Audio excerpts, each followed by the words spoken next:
Bonjour et bienvenue dans cette deuxième partie de l'épisode. Si vous n'avez pas encore écouté la première partie, ou que cela fait longtemps et que vous avez un peu oublié, alors je vous conseille d'y aller pour mieux profiter de celle-ci. Bonne écoute. Je pense que vraiment le plus dur, c'est le prix d'initiation. C'est de se dire, je vais partir. Une fois qu'on a franchi cette étape, oui, il y a un risque que, parce qu'on ne sait pas quoi faire, de revenir dans ce paradigme. Et il y a pas mal de personnes qui se disent je vais changer, et au bout de quelques mois ils réalisent que c'est trop loin en fait de leur monde, et donc ils vont se refaire embaucher, souvent peut-être dans des structures un peu plus humaines. Par exemple, on le voit dans les métiers de conseil, des gens qui bossent, je sais pas, chez McKinsey, chez Bain, chez KPMG, etc., qui vont partir et après qui vont rejoindre une start-up où ils sont plus décontractés, donc ils peuvent utiliser leurs connaissances, ils vont être payés un peu moins, mais ils peuvent rentrer un peu plus tôt chez eux. C'est pas la grosse machine où il faut bosser, être tout le temps sur son téléphone, les week-ends, etc. pour un salaire très élevé. Ou sinon, on fait comme toi et on part à l'aventure et on voit qu'est-ce qui se passe. Oui. Alors là ce que tu dis me parle beaucoup, et la version à la perte. Donc en fait, je réalise qu'en faisant ce changement, ce grand saut, parce qu'à un moment donné, il faut bien couper, quoi. Donc il y a un grand saut, et ça, souvent, le terme est repris. Donc la version à la perte sur des choses connues, puisqu'en fait, tout c'est le monde actuel. Par contre, mes gains potentiels ou ma récompense potentielle, elle est dans un monde inconnu. Exactement. Donc là, comment est-ce qu'on peut réduire ce gap de quelque part? En gros, je dirais, comment est-ce qu'on peut se créer un coup de pied au cul qui permet de faire le grand saut? Puisque tous les gens que j'interviewe disent, une fois qu'on est passé de l'autre côté et qu'on est dans l'action, bah là on arrête un peu de tergiverser, et puis là dès qu'on est dans l'action, et puis c'est des gens quand même qui ont pas mal de compétences, d'expertise, le truc ça repart. Donc c'est justement le mot action qui est secret. C'est-à-dire on a des problématiques qu'on appelle non mentalisables et des problématiques mentalisables. Les problématiques mentalisables, par exemple, je dois aller à République, d'ici, on est dans le 16e, je peux mentaliser, j'ai la carte de Paris dans ma tête, je peux mentaliser, je dois prendre genre la ligne 2, puis je sais pas moi, la ligne 14, et aller à Châtelet, parce que je peux marcher de Rome à Saint-Lazare, par exemple, si j'invente un truc. Donc c'est mentalisable, je peux le résoudre dans ma tête. Mais il y a aussi des problèmes qui sont non mentalisables, c'est-à-dire il faut être dans l'action pour le résoudre. Par exemple, je sais pas, mon ordi tombe en panne, je peux pas mentaliser qu'est-ce qu'il a. Il faut que je l'ouvre, que je regarde si je m'y connais en ordi, que je fasse des tests, et petit à petit je vais acquérir de l'information, etc. Tant que je suis pas dans l'action, je suis un peu dans cette paralysie. C'est inconnu. Est-ce que, genre, j'ai perdu tous mes fichiers, etc. Et dès qu'on se met dans l'action, encore une fois, ce que je dis en introduction, notre cerveau est un organe dirigé vers l'action. Donc l'action, c'est quelque chose qui va réduire l'inconnu, parce que je suis en train de faire. Oui. Et donc on va sortir de cette paralysie de l'inconnu en faisant. Le problème, c'est qu'il faut l'initiation. On revient à cette même problématique de initier, de partir. Parce que tant que je suis au taf, et c'est pour ça que beaucoup de gens ne le font pas, si je vais attendre de trouver qu'est-ce que je veux faire pour partir. Mais tant que je suis au taf, j'ai pas le temps de trouver autre chose. Parce que le temps est ce qu'on appelle un jeu à somme nulle. C'est-à-dire, genre, par exemple, si je partage, le théorème de Pythagore, c'est pas un jeu à somme nulle. Je peux l'apprendre à plein de gens et je suis en train de rien perdre. Mais un gâteau, si je te donne une part, il y a une part en moins. Le temps, c'est un jeu à somme nulle. Si je suis maintenant en train de faire ce podcast, c'est que par définition, je suis pas ailleurs. Je suis pas en train d'écrire mon bouquin ou de donner un cours à la fac. Et donc, il faut perdre pour gagner. Et le gain est encore une fois incertain. Comment est-ce qu'on résout ça? On revient à cette notion que je ne suis pas juste mon cerveau, mais je suis incarné dans un corps, dans un contexte. C'est soit en voyant d'autres personnes le faire, donc en écoutant ton podcast. J'ai un pote qui est parti, qui s'est mis à la voile, qui m'en a parlé, j'ai l'impression que c'est vraiment pour moi. J'ai un autre pote qui s'est mis, je sais pas, aux échecs, et quand j'étais jeune, je jouais aux échecs et j'ai envie de reprendre. Donc les autres, notre cerveau est comparatif, qui sont allés. C'est pour ça que souvent, on parle des pionniers, c'est le plus dur. Et ça, c'est quelque chose qu'on a vu plein de fois au cours de l'histoire humaine. Genre, je peux donner des exemples qui n'ont rien à voir. Par exemple, le skateboard. Pendant peut-être 20, 30 ans, 40 ans, le skateboard se faisait à plat au sol. Personne n'avait jamais élevé un skateboard au-dessus du sol. Donc sauter dans un skateboard, parce que j'imagine qu'il n'y a pas beaucoup de skateboarders qui écoutent le podcast, ça s'appelle un ollie. Genre il faut donner un coup de pied et puis donner un autre coup de pied et le skateboard il saute. Et ça, personne n'avait réussi à le faire. Et le premier mec qui a fait un ollie, donc un saut, c'était je pense dans les années 60 ou 70. Une semaine plus tard, Il y avait des milliers de personnes qui pouvaient le faire. Tous ceux qui savaient rouler à plat. Tous ceux qui savaient rouler à plat, ils ont dit, ah bah tiens, si je donne un coup de pied comme ça et un coup de pied comme ça, hop, je peux sauter une marche. Donc j'ai acquis une croyance à ce moment-là. C'est la croyance que c'est possible, puisque je l'ai vu, et donc je peux le faire. Et là, tout un monde s'est ouvert, on a commencé à faire des kickflips, des hitflips, de descendre sur les rails, de sauter, de faire des 360, genre un monde entier s'est ouvert. Alors que tout le monde faisait des skateboards pendant longtemps. Mais il n'y avait pas ce truc. Et donc, pour revenir à ça, qu'est-ce qui peut m'initier à le faire ? Entendre d'autres personnes le faire, voir qu'ils vont mieux, qu'ils me racontent. Souvent, on est des animaux sociaux, quand je suis un dirigeant, j'ai plein de potes qui sont aussi dirigeants, genre la fameuse mixité sociale qui n'existe pas beaucoup, genre on va pas se mentir, et faire que genre non, ils vont vous le raconter, vous dire ah tiens mais c'est super, j'ai commencé mon podcast, j'ai beaucoup d'auditeurs, j'ai pris ma famille en catamaran. J'ai appris à faire de la cuisine, j'ai vu mes parents, je passe plus de temps avec mes enfants, on regarde des films ensemble. Là, ce n'est plus une aversion à la perte. Là, j'ai peur de ce que je suis en train de rater. Je me dis, en fait, moi, mes enfants, j'ai raté tellement d'années. Mes parents ont vieilli, je les ai pas vus. Mes potes, genre pas mes potes. C'est le fameux FOMO, alors. Je commence à avoir un fear of missing out. Ouais. Et je me dis, en fait, j'ai plus de FOMO sur ne plus être au taf, j'ai un FOMO de ma vie personnelle. Ouais. Et ça peut être par exemple un motivateur pour partir. D'avoir quelqu'un qui l'a fait avant moi, par exemple. Et donc là, il y a un mot qui me vient à l'esprit, c'est confiance. C'est-à-dire qu'à un moment donné, il faut que j'insère dans mon cerveau une idée qui va être une nouvelle croyance, qu'en fait, ça vaut le coup de se faire violence, parce que de l'autre côté, en fait, une fois que je serai dans l'action, ça va être... En fait, j'accepte que perdre, c'est un risque que je veux encourir. J'accepte, en fait, de prendre le risque de perdre. Mais je peux le faire si la récompense dont tu parles, en fait, est suffisamment grande. Et donc, en fait, c'est travaillant sur la récompense. En gros, quels seront les bénéfices que la récompense potentielle. La récompense potentielle. Et donc là, tu dis discuter avec les autres, etc. Parce que quelque part, cette image de la récompense va grossir. Et plus elle va grossir, plus, en fait, ça va me donner le courage. De faire l'initiation. D'accord, ok. Par exemple, aussi de me dire que je peux retrouver du boulot assez vite avec mon profil, etc. Genre, chacun se rassure avec l'histoire qu'il veut. Ouais. Et donc là, souvent, des gens se font accompagner dans ces moments-là. Donc, est-ce que ça, c'est la même mécanique ? C'est-à-dire qu'en gros, l'accompagnement... Parce que on parle souvent de la métacognition. C'est-à-dire que d'ailleurs, tu parles aussi de ça dans ton bouquin. On n'est pas responsable de sa pensée. Par contre, on est responsable de ce qu'on en fait. Donc là, comment tu vois, en fait, la décision de se faire accompagner ? Est-ce que c'est quelque chose qu'on ne peut pas faire tout seul ? On ne peut pas s'accompagner tout seul ? On peut... En fait, ça dépend. Si je suis complètement perdu, pourquoi réinventer la roue ? Oui. Mais on peut aussi le faire seul, parce qu'au final... En fait, ça dépend de l'état dans lequel je suis. Si, par exemple, je suis en train de partir parce que je suis au bord du burn-out, j'arrive plus à dormir, etc., ça sert à rien de vouloir réinventer la roue. Je vais me faire accompagner. Par contre, si moi, je m'ennuie, je sens qu'il n'y a plus vraiment un challenge, mais je vais bien. Genre, je dors bien, tout va bien, etc.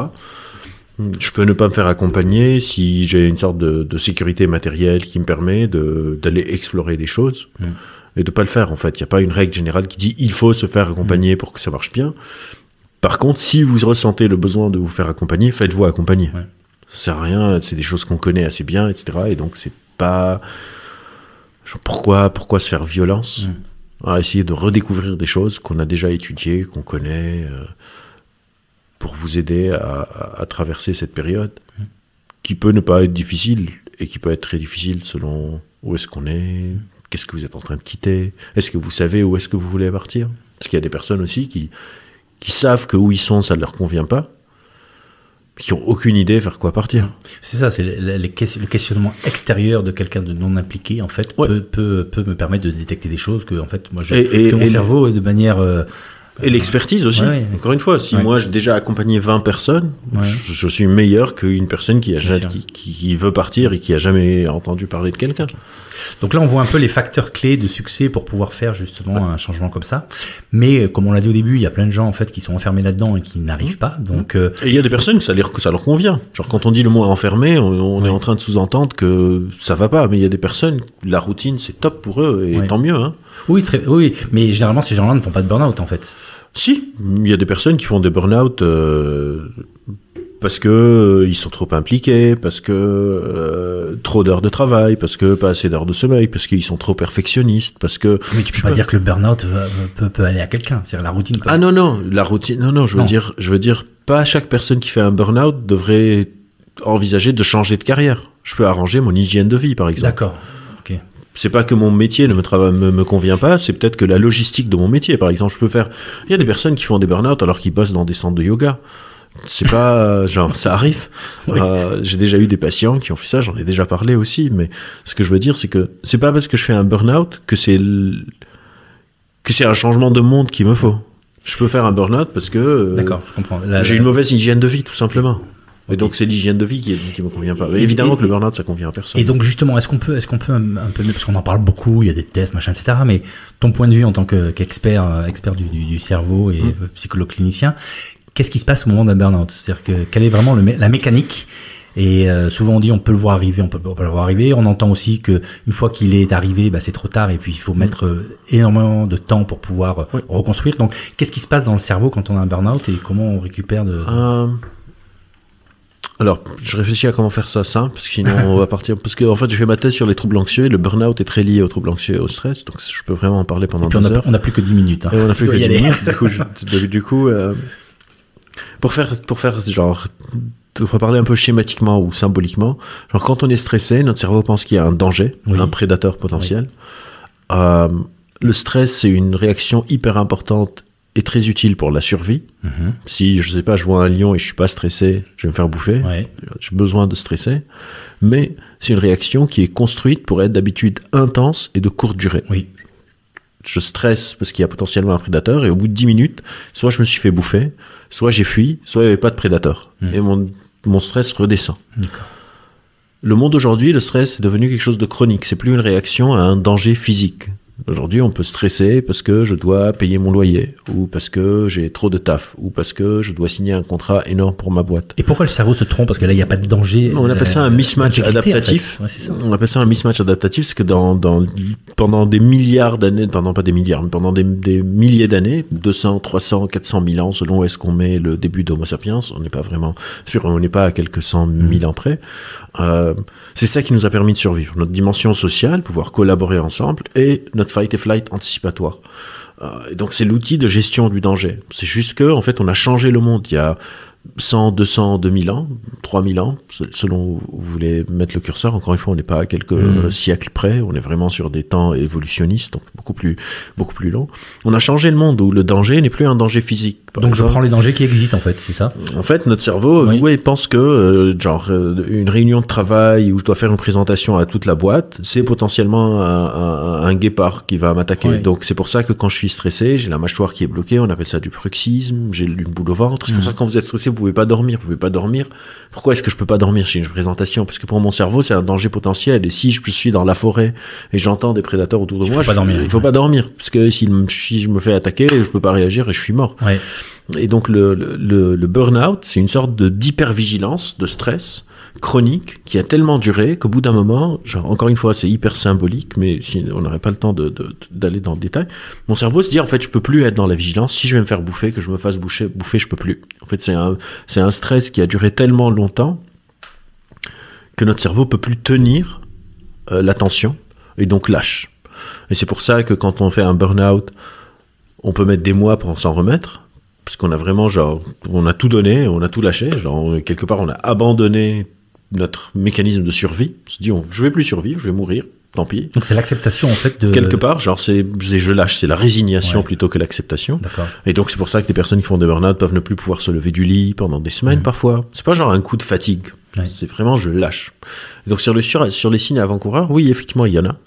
Souvent une dégradation du sommeil, souvent ce qu'on appelle une dépersonnalisation, c'est-à-dire c'est comme si je dis que je suis une voiture, c'est comme si je suis sur le siège arrière. C'est comme si je suis en train de me regarder en train de vivre ma vie. Les personnes qui ont vécu une dépersonnalisation, c'est pas vraiment une dépersonnalisation dans le terme clinique, mais à défaut de trouver un meilleur mot, mais c'est comme si vous êtes en train de vous regarder, en train de vivre votre vie. Comme si vraiment je suis assis sur la banquette arrière de votre cerveau.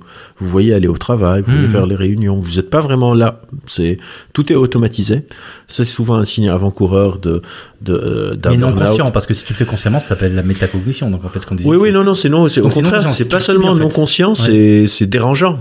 Je sens que je suis pas dedans. Ouais, d'accord. T'es à côté de tes pompes, quoi. Ouais, exactement. C'est exactement ça. Je suis à côté de mes pompes au sens littéral du terme. C'est vraiment la sensation. Donc problème de sommeil, irritabilité, je m'énerve pour tout et n'importe quoi. hyper émotionnalité. Je pleure pour trouver n'importe quoi. Je suis en train de regarder, je sais pas, le journal TV. Je regarde le journal depuis des décennies et je vois souvent des misères dans le monde, parce qu'il y a des misères dans le monde et ça va. Et là, soudainement, je sais pas, je vois des images de quelque chose et je commence à pleurer de l'hyper émotivité. Où je ris pour rien, etc. Je mange pas bien ou je mange trop mal. La boule au ventre, des manifestations physiques, évidemment. La boule au ventre, le bruxisme, je broie les dents, je broie la mâchoire quand je dors, si j'arrive à dormir. Des céphalées, des migraines, parce que j'ai les muscles qui tirent. Donc tout ça, c'est la tension avant la résignation, c'est ça? Exactement. D'accord. Et tout ça, ça monte. Et personne ne peut savoir exactement quel est le seuil de rupture. Et c'est là où il faut faire gaffe, parce que chacun... On sait évaluer, on a des échelles, mais on va pas s'amuser à faire des échelles En général, si vous êtes là, c'est pas bien, même si vous n'allez pas faire un burn-out, il vaut mieux s'en occuper, quoi. Ok. Bon, écoute, c'est très clair. Et donc là, les recommandations, en fait, c'est s'arrêter avant la résignation, c'est ça? Ouais. Et donc, et surtout, pas seulement s'arrêter, et voir comment je fais pour ne pas arriver dans cette situation. C'est ça. Et donc là, forcément, tu as le temps de pause dont on parlait, que Covid a amené, par exemple. Et donc, généralement, dans ces moments-là, les gens qui arrivent à s'arrêter avant le burn-out, en fait, il se passe des choses, j'imagine, parce qu'on n'a pas envie d'y retourner. Malheureusement, soit on reprend notre souffle et on y retourne. Ce qui est malheureusement ce qui se passe le plus souvent, c'est que les gens y replongent et ils sont souvent genre à la limite du burn-out, puis ils prennent cette mini pause, puis à la limite du burn-out. Puis et là tu repars de zéro ou bien ça avance plus vite? Est-ce que la deuxième fois que tu remontes au front? Ça dépend de ta pause, mais souvent ça avance beaucoup plus vite. Par exemple, les vacances d'été, c'est la plus grosse supercherie au monde. Souvent on revient de vacances, genre je sais pas, le 1er septembre et le 2 on est crevé, complètement crevé, parce que on replonge dedans. On essaye de changer, on se dit non mais je vais pas revenir de la même manière, mais malheureusement il y a les autres aussi, et donc il y a ces normes de travail.